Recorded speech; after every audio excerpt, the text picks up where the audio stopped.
Hi guys, and welcome back to Kiki's Corner. And today I want to do a webtoon recommendation video. I know I say webtoons, but I'm using it as a broad term because I'm also recommending manhwas as well. I think I'm going to start making this a constant thing on the channel. I'm sure a lot of people already read what I read, and because they're pretty popular. But I still want to bring it to attention on my channel because I like it. I find them entertaining, and I'm hoping you will too. Okay.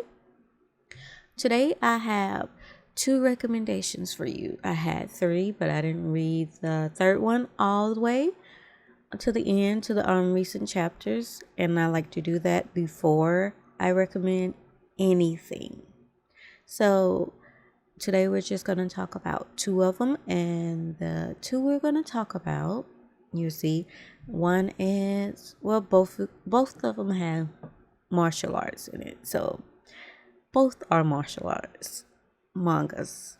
I mean webtoon, sorry. Without further ado, let's get started.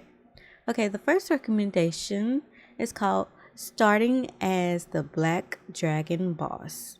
I am invincible.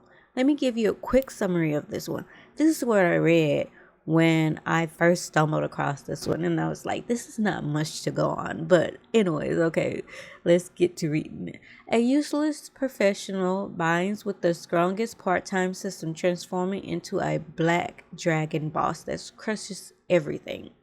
And that's all I had to read to go off of. And I didn't research it or anything. I just looked at the cover. It's like, oh, this looks good. Read the little summary. Okay, let me give it a read. And that's all the summary I had to go off of. So I want to tell you that. Okay, so about our protagonist. The protagonist in this story is called Su Yang. So this is a manhwa. He's called Su Yang, and he's a bit of both a hero and a villain because he plays both sides. And as the story goes on, you're gonna love it that he does it because it's just so funny, and everybody just loses their minds. But anyways, and I find that it's a nice twist to the gaming reality combining genre, which is really a big thing in webtoons and manhwas. But let me continue. I know it's been done before. Like I was saying, but this one, how can I put it that makes it different from the others?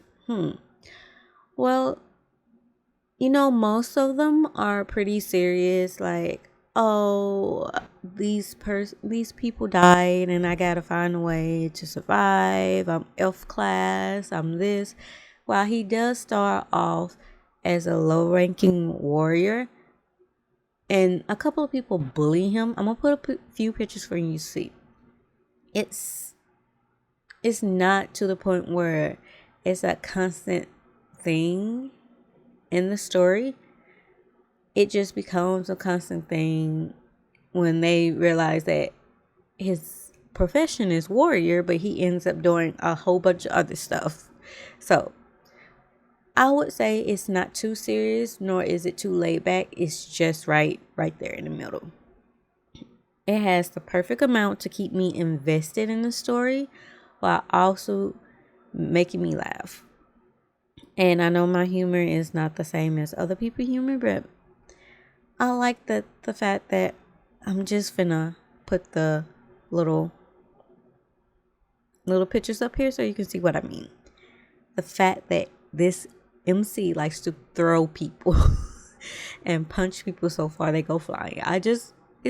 It's just funny to me.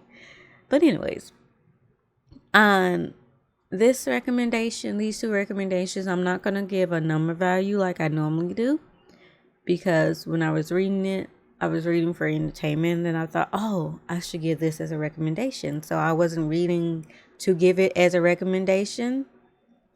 So I just wanted to let you know that if you like a MC that likes taking advantage of what he has without a problem, like a moral problem, that is, you would love this one. Like, he doesn't care that he has to be a part-time villain to get the stuff. He's like, oh, I'm going to do it. I'm going to do it. I'm going to get my guns. I'm not going to tell nobody. I'm just going to watch people freak out. So, if you like villainous MCs and hero MCs combined into one, like a great character, I guess, you would love this one. Now, for the second recommendation. The second recommendation is called The Chronicles of the Demon Faction. And as you can tell, it's a common trope, it's a common genre in the webtoon space, but I really like it. So let me tell you about our protagonist, Trong Hanjun. So that lets you know right there that is a webtoon. The strongest assassin of the Orthodox Muslim Righteous Alliance. So he's on the good side. So think hero. He loses his life as he tries to escape to find freedom. And can you guess what happens next? Of course you can. He gets reborn into the demonic cult, which is supposed to be on the other side. All right?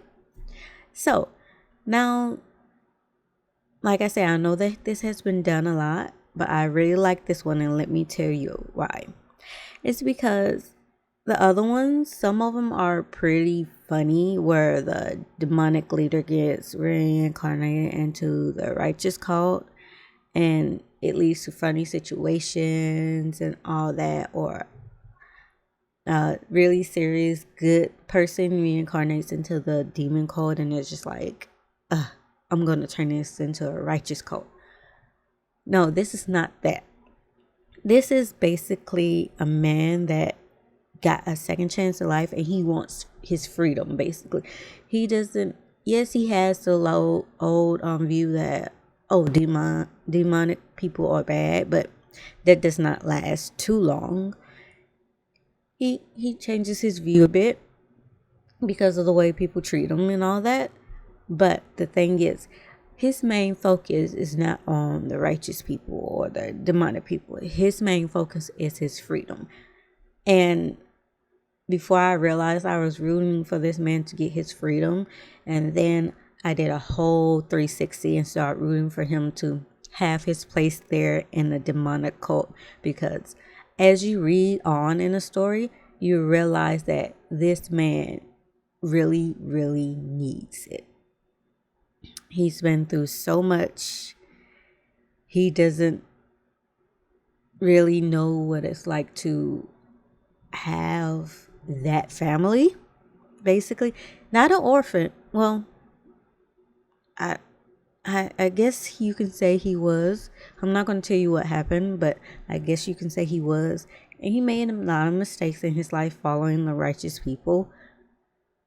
And as the story goes on, he learns that, oh, I like this person, I like that person. And in this story, the relationships are not like, yes, it starts off like, okay, this person is wholly powerful. But then they start liking each other. Not like dating, like, it's like, I guess I can say this. He started liking his master, and his master started seeing him favorably. So it's kind of like a mentor and the student getting along, or you can call him his dad in this instance. It's not really his dad, but he took him in. So is looking upon him favorably, and he's getting that family thing that he never had. And you will start to like his growth throughout the story once he realizes that it's not really freedom that he wants. And this is cliche, but it's revenge and then freedom. But to have that freedom, he has to have power. It's kind of good. He didn't want to go back to killing people or nothing like that, because he was an assassin. So he's seen a lot of it. He does not like it anymore. He doesn't like it. He didn't like it before. It's just he was so hardened to it that it became a part of everyday life. But this is really a good one. Yes, it has its flaws like any other, but I really like it. And if you like fights, the fight scenes are good. If you like the relationship building between characters, that's really good. And the bad ones always stay bad. They have a reason. And the good ones are like, they have their reasons, but they're not like wholly good. But, you know, and it just has the overall view that the demonic cult is not like how they was portrayed by the righteous side. They're not really bad per se. They're just people living a different way of life. Yes, some of them are bad, like in every alliance that you have, while some of them are good. And I like that because in certain stories you have that they are holistically really, really bad or holistically really, really good. I don't know why I say holistically. It's just because in some cases, in some stories, you see the good side as being like tied to like a lot of religious stuff, Taoist stuff. I guess in the demonic side, not so much. But, anyways, you just see that it's screen like in certain things it shows the screen differences in some of them. On some of them show that the righteous side is not always righteous. They're the bad sides, while the demonic side thirst for power. They're not really bad people. They keep to themselves, but if you bother them, they will go after you and they will not stop until they get you. So that's probably why they look as bad. But like I said, it's showing the gray sides of both sides, and I really like that. Some of them do it, and some of them do it well, but some of them do it and it doesn't really mesh well, you know. But if you like action, comedy, historical stories, martial arts, fighting, like I said, this has it, and you will probably really like it. I'm gonna put some pictures up, but other than that, that's all I have for you today. I hope you have a great day, and I will recommend some more when I have a chance. I hope you like and subscribe, and I'll see you later. Bye bye.